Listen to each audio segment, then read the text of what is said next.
Ay, eto, nagbabalik ko si Mr. Lance. Maganda ho kay lahat at gwapo ho tayo lahat. Ay ba, ako ang pambansang bartender ho ng Pilipinas. Ay wala hong iba kundi si Mr. Lance. Si Mr. Lance, baka ho gusto niyo pag-usapan ho natin ng mga kaalakan. Mga alak ho, yan, kaalakan, yan. Ano ba gusto niyo pag-usapan? Blue Label, mga cognac, brandy, or whiskey around the world. Andito si Mr. Lance para ho gabayan kayo. Pwede ho kayo magtanong.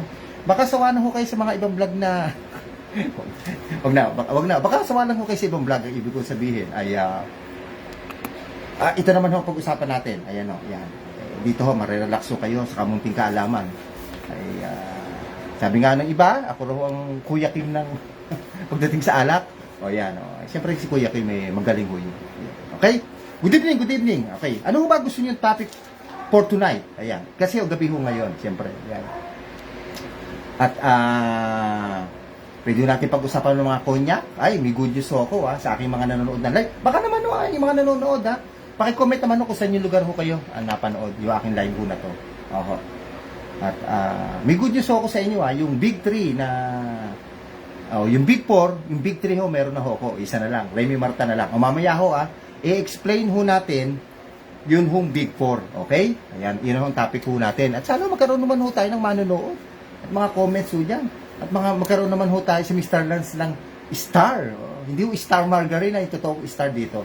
Yan, sa ating hong sa ating nung dito, sa ating pinag-uusapan, sa ating mga topic. Ano ho ba gusto nating pag-usapan? Ano ho? Okay. Siguro ho, ang una ho natin pag-usapan, diretso lang ho tayo kahit wala ho tayong manonood. Ano ho? Siguro maganda ho natin pag-usapan is about it's about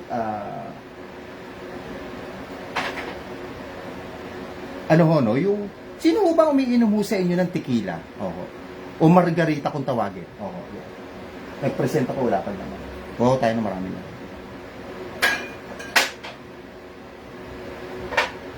Yan. Kayo ho ba umiinom ng Itong may hawak ko ngayon na tequila. So pag-usapan lang ho natin yung margarita. Ayan baka marami hong hindi ho nakakaalam sa inyo. Siyempre, ginagamit ho sa margarita, walang iba kundi tequila, Mag-live ho tayo, magla-live ho ako, o mag-usap ho tayo kahit isang oras. Hanggang mga 9:30. Tapos mamaya sa kabila ho akong channel. para makita naman ako dito sa sa Facebook. Ayan.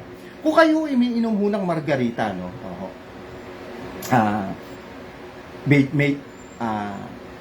yan ho isang popular na cocktail. Yan ho ay mostly sa mga bar and hotels ay napaka ma-order ho yan. Mostly umo-order ho niyan yung mga babae. Yan hong tequila.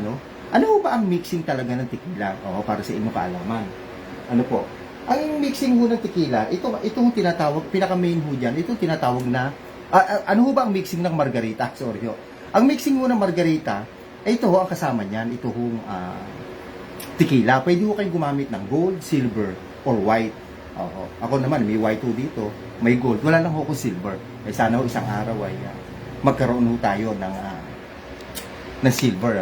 Okay. Tapos, ang kasama lang ho ng tequila ay yung tinatawag na triple sec. Meron mo kanyan kumpleto mo tayo. Hanapin ko yung triple sec. Ito ho magkasama dyan. Yan. Pagsasamahin nyo ito, kung kayo ho ay gusto nyo ho ng margarita, sinishake ko to. Kung wala naman ho kayong shaker, pwede rin ng blender. Ayan, lalagyan nyo lang ho ng tequila. Lalagyan nyo lang ho ng triple sec. Ayan. Ito hong triple sec ay unahin ho natin itong triple sec. Ito hong triple sec ay isang uri ho ng liqueur to. Liqueur to. Okay. Ito ho ay gawa ho sa bansang France. Yan. Yan ho ang triple sec. Okay? Ang history ng triple sec. Ito naman ho tequila ay gawa naman ho sa bansang Mexico. Ito ay siyempre imported. Ito ay gawa ho sa mga agave plant, sa mga agave fruit, o mga blue agave kung tawagin. Ang history ho ng tequila ay nag-start ho yan noong pang 250 to 300 AD. Ganyan ho, Yan ang kasaysayan ho ng tequila. Ang unang-una hong nagpiga ng tequila ay yung mga Aztec Indians. Kasi nagkaroon ho ng salot nun. So, wala ho pang Western medicine nun. So, ang ginawa ho ng mga Aztec Indians, kung marami ho silang agave plant o agave fruit, nagpiga ho sila. At yun nga ho ay pinainom ho nila sa mga may karamdaman. Well, kung ang tanong nyo kung yun ba'y gumaling yung mga may karamdaman, wala naman ho nakasaad kung yun ay gumaling o hindi. Basta ho yun ang kasaysayan ng unang-unang pagpiga ho ng tequila sa kasaysayan ho ng tao. Nung 250 to 300 AD. O yan ang kasaysayan ng tequila. Okay? Ngayon, babalik ko tayo sa margarita. No? Alam nyo, pag pinagsama nyo ho itong tequila, triple sec, calamansi, and lime, makakabuo na ho kayo ng tinatawag na margarita. Oo, yan. Itong dalawa na to. Tsaka calamansi. Kung kayo may calamansi, okay na rin. Kung wala ho kayong lime, pwede rin. Kung may lime ho kayo, wala kayong calamansi na fresh, okay din ho. Pag samasamahin nyo, i-blend nyo, yun ang tinatawag na margarita. Sino ho ba si Margarita? No? Ano ho ba yan? Alam nyo, yung story naman ng Margarita ay nag-start ho yan noong 1936. Oho. May isa hong bartender sa Mexico, no? O ano siya, parang bartender manager. O sa ang pangalan ho ng hotel ay yung Hotel Garci. O, hindi ho yung dating kay ano ho. Yung election di ho. O, Hotel Crespo Garci ho yun eh. Ang totoong pangalan ho nung hotel sa Mexico, no? Yon. Si David Danny Regret. O, yun ho isang bartender, isang manager. Nag-create ho siya ng isang inumin, no? Na pinagsama-sama nga ho niya itong tequila, triple sec. Hindi ko na ho pakikita line, alam niyo naman yun. Sino yung isa na yan? Comment naman. Magandang gabi sa'yo. Yan. At saka ho calamansi and lime. Tinawag ho yun na margarita. Okay. Ni David Danny Regret. Oho. Pero siyempre, nung 1936, nung inimbento niya yung mixing ho na yun, wala pa ho siyang maipangalan. Bakit ho ba tinawag na Margarita? Kasi po, yung kanyang girlfriend, ang pangalan ho ay Margarita. So, doon niya ho kinuha yung pangalang sa tinimpla niya, sa kanyang girlfriend na pangalan ni Margarita. Kaya ho Margarita tinawag niya sa kanyang minix ho na tequila, triple sec, at calamansi. Kasi wala ho siyang maipangalan noong 1936 ho yan, sa Hotel Garci, Crespo Hotel sa Mexico ho. Hindi sa Pampanga, sa Mexico ho, sa bansang Mexico. Doon ho nag-start. Di ba ho ang tequila ay ginagamitan ho ng salt? Ako. Ayan, di ba? Ayan. Sa mga nagtatanong ho, ito, munti hong istorya, no? Bakit ho ba yung margarita ay o yung tequila ginamitan ho ng salt, ano? Kasi nung tinimpla nga ho ni David Regret, yung margarita, kasi yung pangalan nga ho Margarita, kinuha niya sa kanyang girlfriend. Yung kanyang girlfriend, lahat ho ng iniinom na klase ng alak, gumagamit ho ng asin. It's either whiskey, it's either gin, it's either rum. Gumagamit ho siya ng asin. So, ang ginawa ho ni David Danny Regret, yung manager at bartender ho, 1936, yun hong margarita niyang tinimpla, nilagay niya ho ng asin. Ginamitan niya ho ng asin yung baso. Doon ho nag-start ang paggamit ng asin sa margarita o sa tequila noong 1936. Yan po munting istorya ng tequila at margarita. Okay? Ayan. Sana ho'y gets up niyo po ang ating paliwanag sa margarita o tequila. Ano ho? Yan. Mamaya ho, syempre, may pag-uusapan ho tayo na maganda, syempre. Yan, oh. At, yan, sino ba yung nag-iisa na yan? Yan. Comment naman, comment. Ayan. Naku, marami ho tayong dumating na kaalakan, sa totoo lang po. Marami ho tayong dumating. Kaya, marami ho tayong topic for tonight. Ayan. Ano ba ho ba? Comment ho kayo. Baka may gusto ho kayong pag-usapan. Eh, di ayos na ayos ho. Ayan. Hindi ho tayo pwedeng mag-music ho dito. Kasi ho, bawal. Oh. Makaka-copyright ho tayo. Hindi ako guys sa ibang channel, pwede ho mag-music. Nag-music ako sa ibang live. Okay. Kung muna pag-usapan ho natin ng mga tequila, no? May pag-uusapan na tayong very exciting. Ito. Pag-usapan pa ho natin ng isang uri ho ng tequila. No?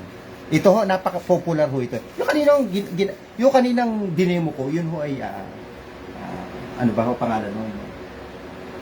El Hombre, no? El Hombre Tequila. Ngayon, no, ito naman ang i-introduce ko. Itong Jose Cuervo. Ayan.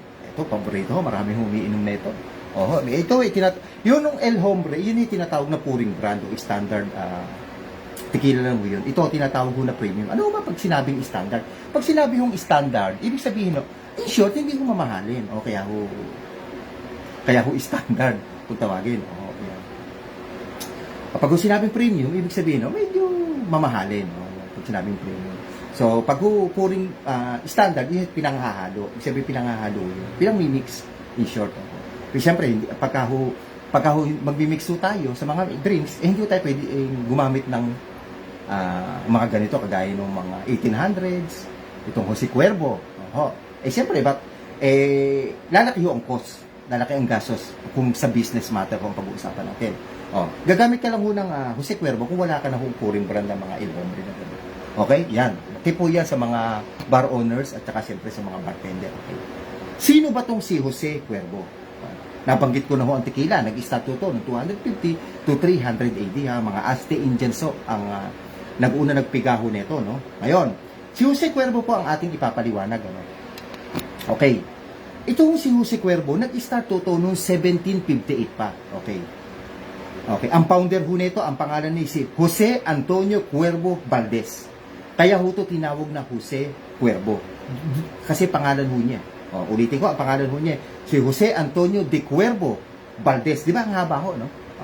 Ng kanyang pangalan, no? Yung Jose, dito sa atin, maraming Jose. Antonio, marami ho dito.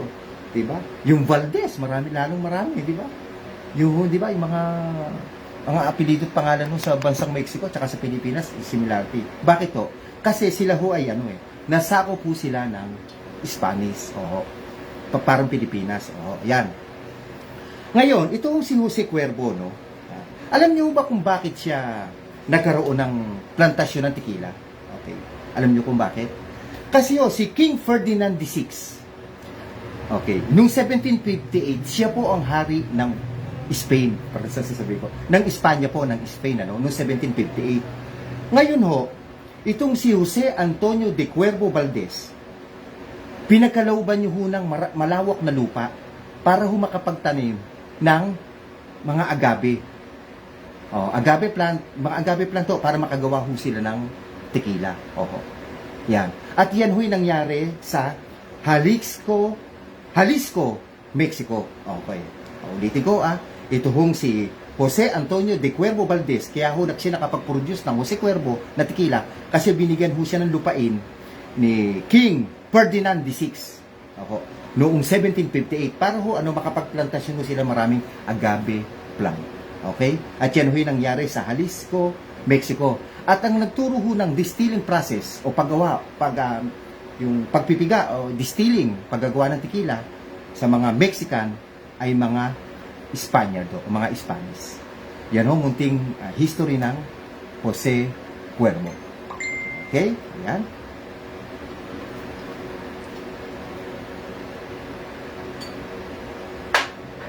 Okay, ayan, ay napakaganda na ating nagiging talakayan sa gabing ito. Pero wala pa tayong manonood. wala tayong wala tayong manonood Ayan. Di ba mapapanood nyo naman ito ng hayaan nyo sa susunod na linggo. Ako ay magmi-mix dito. Magmi-mix tayo si Mr. Lunch live. Live tayo mag-mix. Ayan. Ngayon, ano ba gusto niyo naman pag-usapan? Siguro pag-usapan naman natin ang next Yun po bang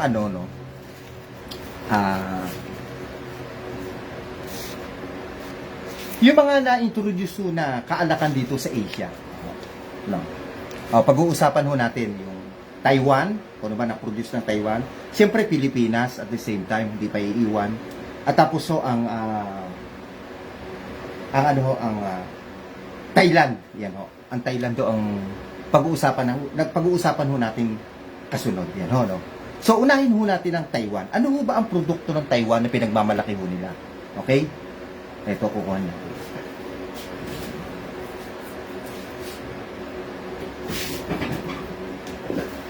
Ang pinagmamalaki ho ng Taiwan na kanila hong na-produce, ano, ay ito hong tinatawag na kabalan. Ayan, kabalan whiskey. Oo, yan. Ito ho'y napakamahal ho na itong kabalan na to. Ayan, dalawa, sino ba yan? Shoutout sa inyong dalawa. Ay, siya nga ho pala, shoutout ho sa aking mga followers at subscribers. Lahat ho sa iyo. Siyempre, napakalaking salamat ho kay by the way, sandali lang ho, yung napakalaking salamat dun sa aking number one supporter. So, siyempre. Kasi sabi ho niya, pag daw ho kami nagkita, ay ipagluluto niya ako ng sugpo sa kanya, no? Oo. Andali, hahanapin ko lang mo sandali kung sino siya.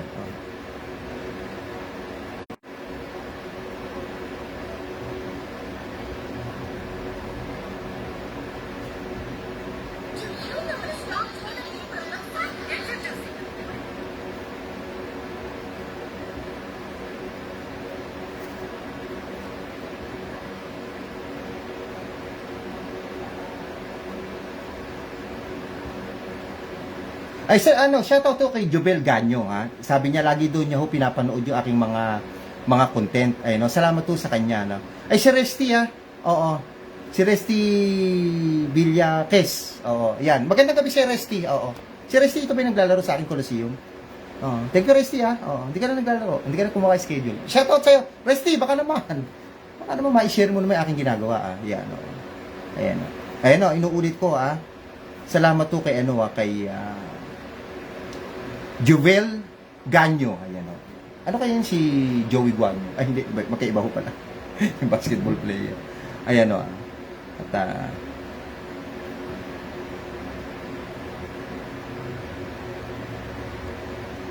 eto, magbabasa lang ako ng isang message bago tayo magdiretso.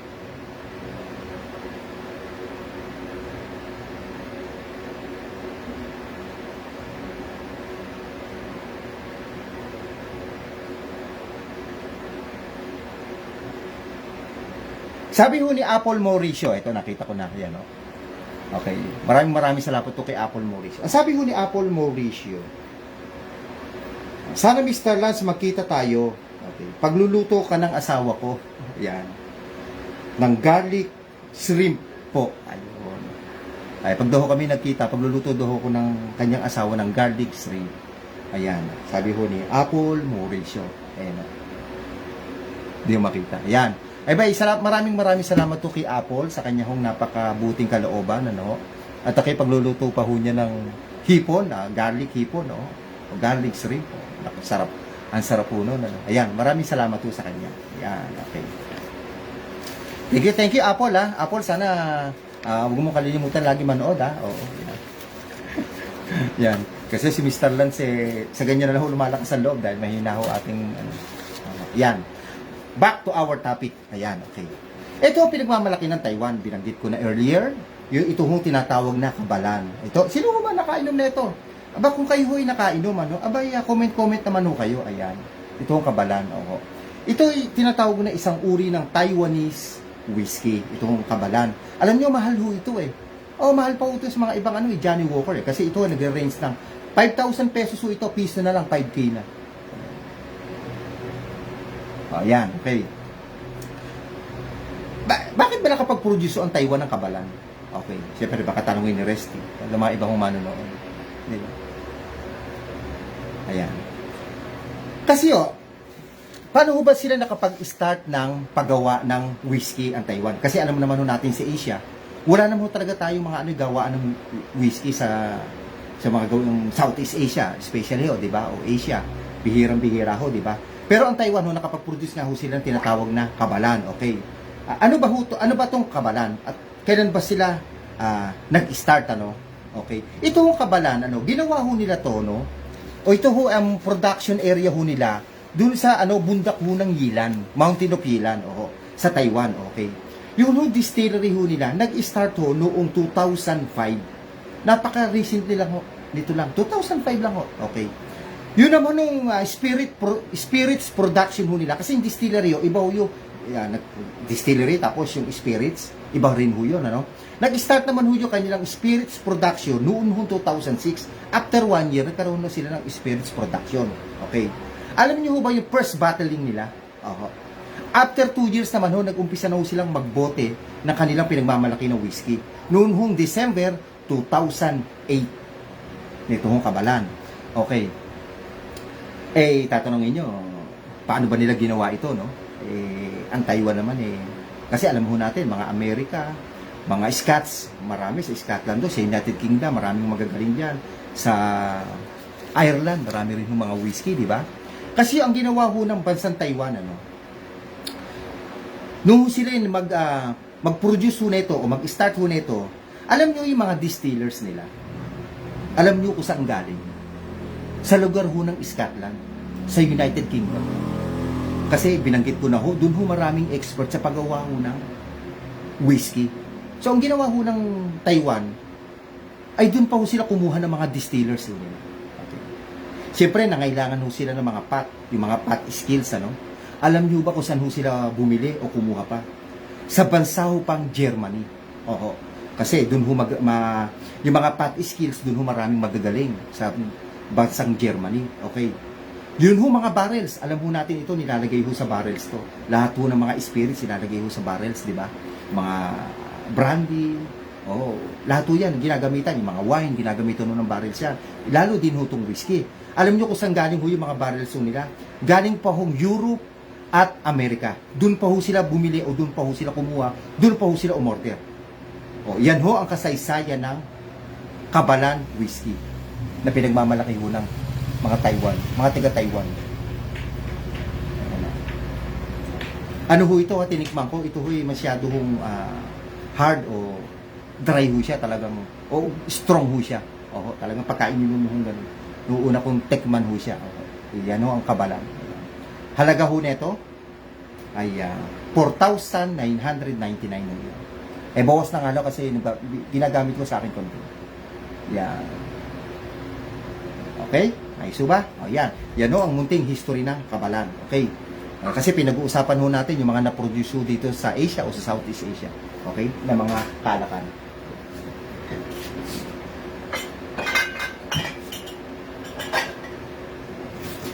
Speaking of po yung mga kasaysayan ho ng alak sa buong mundo o dito ho sa Asia o Southeast Asia. Okay. Alam niyo meron ho nakakagulat na pangyayari. Ay noon do ho pa lang 500 BC.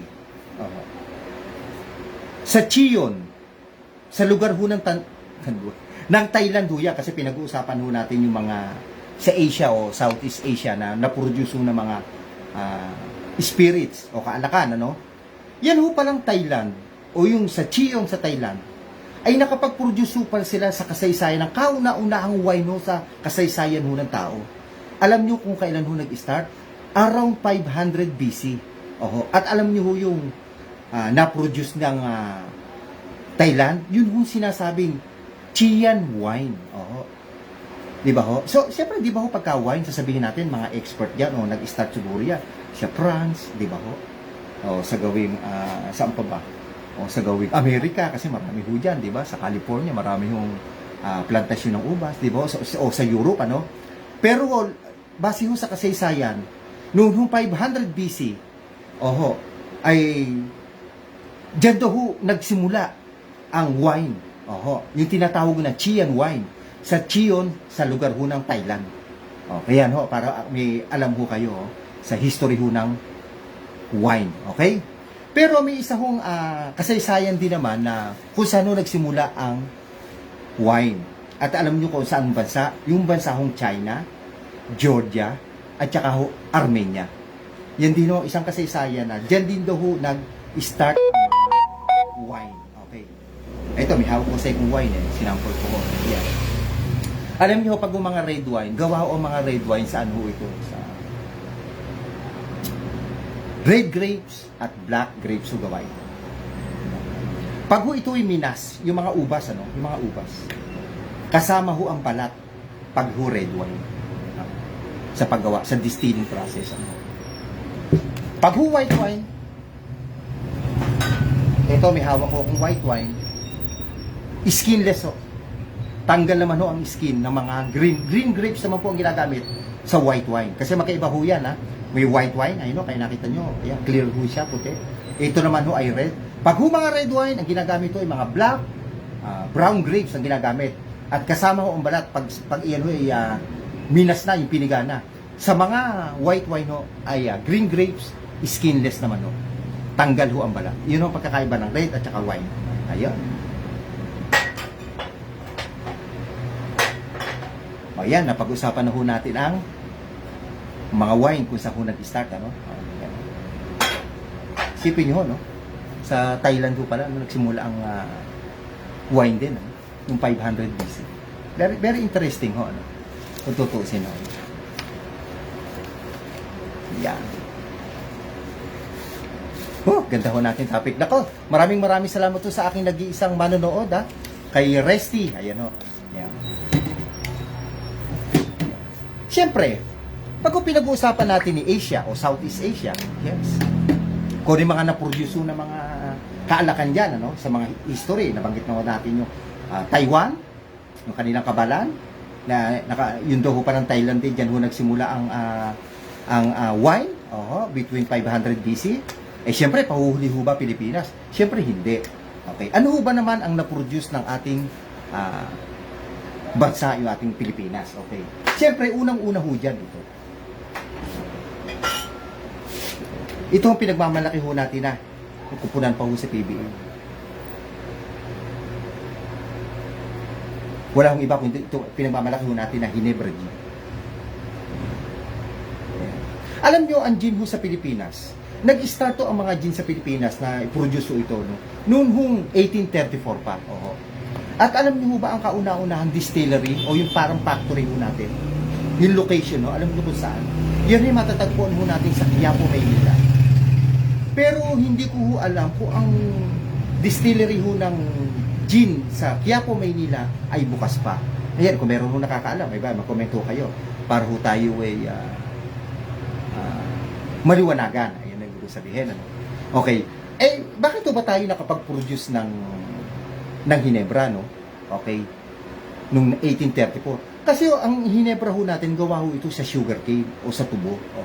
Ganun naman ho ang country, kung ano ho ang marami kang produkto, o saan kaabundan, yun ang ginagawa hong alak. Eh tayo, marami ho tayong tubo. So, ang Ginebra ay, ito na ho ang ginamit nila sa paggagawa ho nila ng kanilang produkto ng Ginebra gin.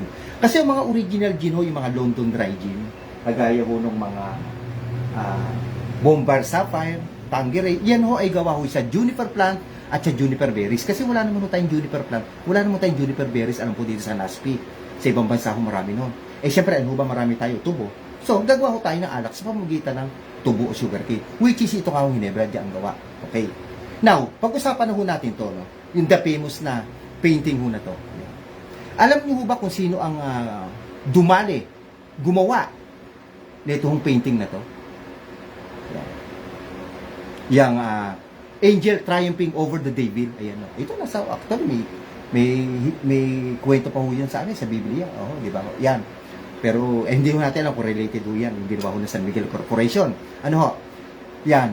Yung angel, nakita nyo, no? Devil yung nasa ilalim. Kaya tawag ko dyan, Angel Triumphing Over the Devil. JR, Roma Santa, magandang gabi. Ayan ho. Okay. Alam nyo, ang nagpainting ho na ito, yung pinagmamalaki ho nating painter, wala hong iba kundi si Fernando Amorsolo. Ayan.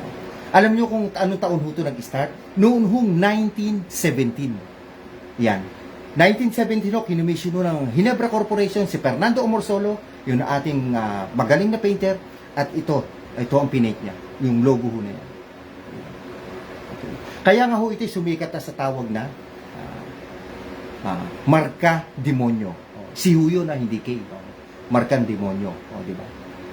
Kaya di ba ho nung araw, natatandaan ko nung bata ko kami, pag may mga nagiinom ho sa amin sa Bulacan nung araw, pag-uutusan yung bata, sasabihin, Teli ka nga rito. Bakit po? Bilang mga kami na Markan Demonyo doon. Ibig sabihin, gin. Yun ho yun. Doon ho siya sumikat yung word na yun na Marka Demonyo. O, markang demonyo. Oo, ganun o tawag. Eh kasi ho tayong Pilipino, mahilig ko tayo maggawa ng sarili, mag-create ng sariling salita natin. You know, marka, M-A-R-C-A. Oho, you know. Oho, hindi ho K. Eh tayong mga Pilipino, gawin natin marka. Bilang mga kayo ka, markang demonyo doon. Ganun ho. Yan ho ang history ng ating pinagmamalaki na Ginebra Gin. O, sana hinagustuhan niyo ang muting history. Kasi ang topic ho natin ngayon, yung mga ginawa ho na kaalakan dito sa Asia. O, na-topic na ho natin ang unang-unang ho, yung Taiwan. Sumunod yung Thailand. Ay, ito ang Pilipinas naman. Ayan. Baka may mga gusto ko kayong pag-usapan na sa ibang country naman sa Asia. Ay, sige. Pag-usapan ho natin. Yan. Okay. Inom ho tayo tubig. Ayan. Okay. Eh, salamat to sa mga sa mga nanonood. Ayan, salamat to sa inyo. Ayan. Ano ho ba ang gusto niyo naman? Abay, siyempre, sa Pilipinas, marami pa ho tayong na-produce na makaalakan na sikat. Andyan ho yung Tanduay Ram. O sa isang pagkakataon, itatakin ho natin dyan. Eh, siyempre, mawala ho ba yung produkto ng San Miguel? Yung tinatawag ho na, ano ho ba to? Yung mga beer ho nila, di ba? Oho, yung lalo ni Pale Pilsen, di ba ho? Yung Super Dry. San Miguelite, o di ba ho? Yan. Red Horse, siyempre, at the same time. Yan. Yan. Aba, time out lang ho si Mr. Lunch.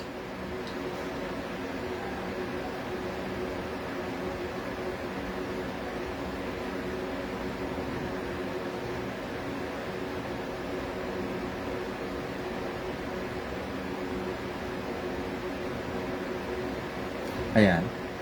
Mameno tayo mag-ano. Ngayon, no, ang pag-uusapan ho natin ay yun ho, ano, yung pinali ho natin, ano. Ang pag-uusapan naman ho natin yung ano ba tawag doon? Cognac. Yan. Kasi nadagdagan ho ako ng cognac ho dito, kaya excited ho akong introduce. Ayan. Okay. Kayo ho ba ay pamilyar sa tinatawag ho na yung Big Four na tinatawag, yung House of Cognac? Ito ang panapuso natin. Okay, tapos kailan ho ako maglalagay? Ano mo araw ba ngayon, Martes? Tayo natin ng Webes. Okay, yan. Yung ba tinatawag na World of Cognac or House of Cognac, yung tinatawag na Big Four. Hindi ho ito yung mayayamang bansa, Hindi ho. Okay. Meron ho kasi tinatawag na Big Four. Oho. Unang-una ho dyan, ito ay Cognac, ano? Dahil tatlo na ho, meron ako. Ang unang-una ho dyan sa list ay itong Hennessy, Cognac. Ayan. Second to the list, ito yung tinatawag na Martel. Ayan. Pinalado ako, nagkaroon ako. Third ho sa list natin, ito yung tinatawag na Conversier. Ayan, bago ko. Ayan. Salamat at nakabili tayo. Medyo mahal lang ho. Oh. Eh, kalahati lang ko nabili ko, hindi ko kayo bumili buo. Nabenta ko sa akin kalahati. Ayan. At yung last ho niyan, tinatawag ko na Remy Martin. O, yung tinatawag ko na Remy Martin. Eh, sorry ho, wala ho akong Remy Martin. Ayan. Ay, may tinatawaran na ho ko, may o-orderan na ho ko na Remy Martin. Ayan, okay. Pag, yan ho yung tinatawag ho na World of Cognac or House of Cognac. Yung apat ho na yan. Wala nga lang akong Remy Martin. Yan ho, House of Cognac, na nag-start ho yan noong 1870 pa. O, 1870 pa ho nag-start yan. Pag-usapan nga ho natin yung unang-una sa World of Cognac o sa House of Cognac, yun ho tinatawag na Hennessy. Yan. Sino ho ba itong si Hennessy? Nakasama sa Magic Four. Ay, sa Big Four, hindi ho Magic. Sa Big Four, okay. Lagi kong sinasabi, ang ala ko, pangalan ho ito ng mga tao, lugar, prinsipe, hari, businessman. Itong Hennessy ay isang uri ho ng cognac. Ang cognac ho ay lugar ho sa bansang France. Okay, ulitin ko ano. Sino ba itong si Hennessy? Ang totoo niyang pangalan ay si Richard Hennessy. Okay. Siya ho ay isang businessman. Okay. Sa edad ho niya ng 19 years old, siya ho ay businessman sa bansang Ireland. Kasi tiga-Ireland ho si Hennessy. Okay. Ngayon, isa ho siyang businessman sa edad na 19. Nag-migrate ho siya sa bansang France at doon ho siya bumagsak sa lugar ng cognac. Kasi cognac nga ho itong na-introduce niya na Hennessy. Oho, yan. At doon niya ho pinagpatuloy ang kanyang business venture o yung kanya home business na goal pa uli. Doon niya pinagpatuloy. At doon niya ho siya nakapag-establish na tinatawag na cognac na Hennessy. Kasi ang pangalan ho niya ay Richard Hennessy, ang pinangalan ho niya yung kanyang apelido sa kanya hong cognac na to, Hennessy. Okay? Noon ho, that time ho na yan, ang hari ho niyan ay si Louis XV. Okay. Noong 1765 ho na yan, ang king of France ho niyan ay si Louis XV. Okay. Alam niyo ba itong si Richard Hennessy, ng founder ho nito ng Hennessy, ay nag-serve ho bilang army officer kay Louis XV. King Louis XV. Noon ho 1765. Yan ho ang munting kwento ni Hennessy. Okay. Alam niyo ho yung Louis Vuitton na mga bag, damit, ano man ho yung gamit yan na Louis Vuitton. Yun ho Louis Vuitton at saka ho itong Hennessy ay isa lang hong kumpanya ang nagpapatakbo. Okay? Ayan, sana na gusto niyo munting paliwanag ko natin ng Hennessy. Okay. Siyempre, Big Four ho pinag-uusapan natin, ano? Yung House of Cognac. Ayan, tatlo ho ito. Malay nyo, baka susunod na buwan, maging 4 na ho ito. Ang sunod naman ho natin pag-usapan na cognac, ito yung tinatawag na Martell. Okay. Okay. Ito yung cognac na naman. Ang cognac ko, siyempre, sa France na naman, bansang France, di ba? Okay. Sino ba si Martell? Siyempre, tao na naman ho siya, siyempre. Okay. Ang totoo ho niyang pangalan ay si Jean Martell. Kaya tinawag na Martell. Ang pagkatao niya ay siya ho si Jean Martell. Tao ho siya, no? Na-establish niya ho ito noong 1715 ni Jean Martell. At ito nga ho Martell ay kasama ho ito sa Big Four o tinatawag na House of Cognac. Okay. Yan.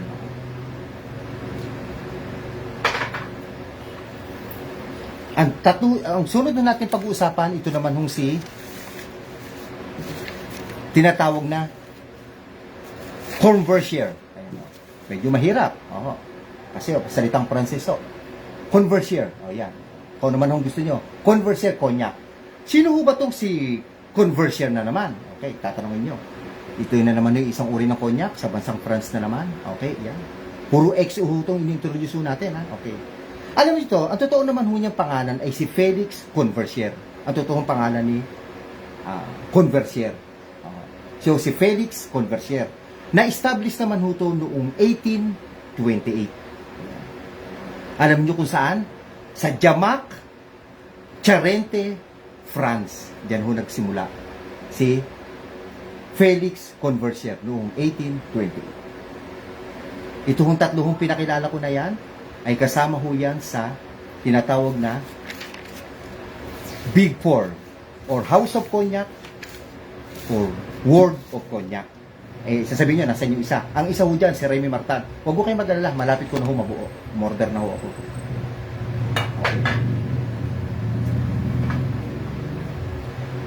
Ano ba yung tinatawag na House of Cognac na yan? Kailan ba na-establish yan? Na-establish naman ho yung House of Cognac na yan, tinatawag na Big Four, noong 1870. Kasi ito 1715 ho ito nag-start Si Jean Martell, di ba? Binanggit ko kanina. After 155 years, na-establish naman ho yung tinatawag na House of Cognac or World of Cognac. Bakit ba ho na-establish yun? Siguro baka ho tinatawag nila the best cognac in the world. Mga best cognac. Kasi mga cognac ko ibinigit yung 4 ho na yan. Yan nga ito ho Martell, Hennessy, Courvoisier, tsaka Remy Martin. Remy Martin lang ho ang wala ko. Okay. Noong na-establish ho yan noong 1870. Okay. Kasi di ba nakalagay ho dito XO. Yan.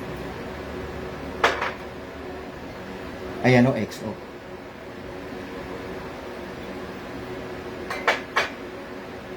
Hennessy, XO.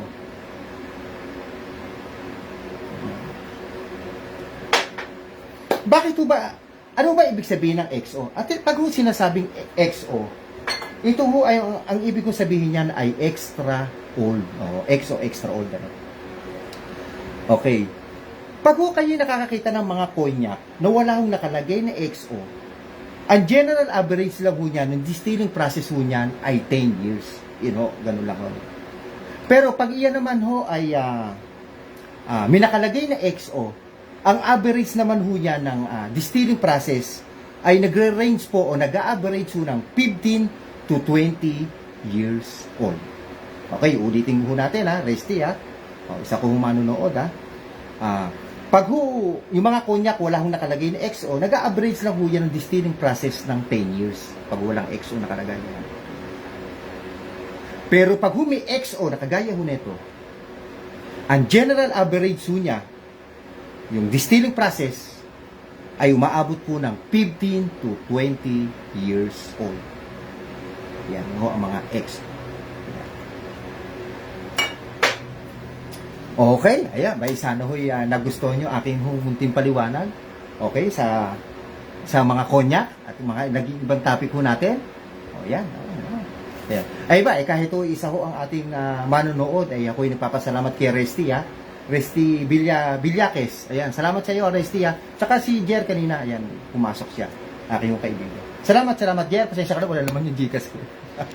Oo, sagad yan, okay. Paano ako nagpapasalamat. Dito ko muna puputulin pa samantala yung aking live dito sa aking Facebook. Yan. At kung nyo napapanood nyo naman baka po pwede paki-like, share, subscribe na rin ako at paki-follow ako nung pala.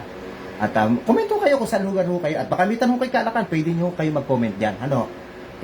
Mababasa ko yan, pwede ho natin sagutin. Yun ho, ibig kong sabihin. Ano po?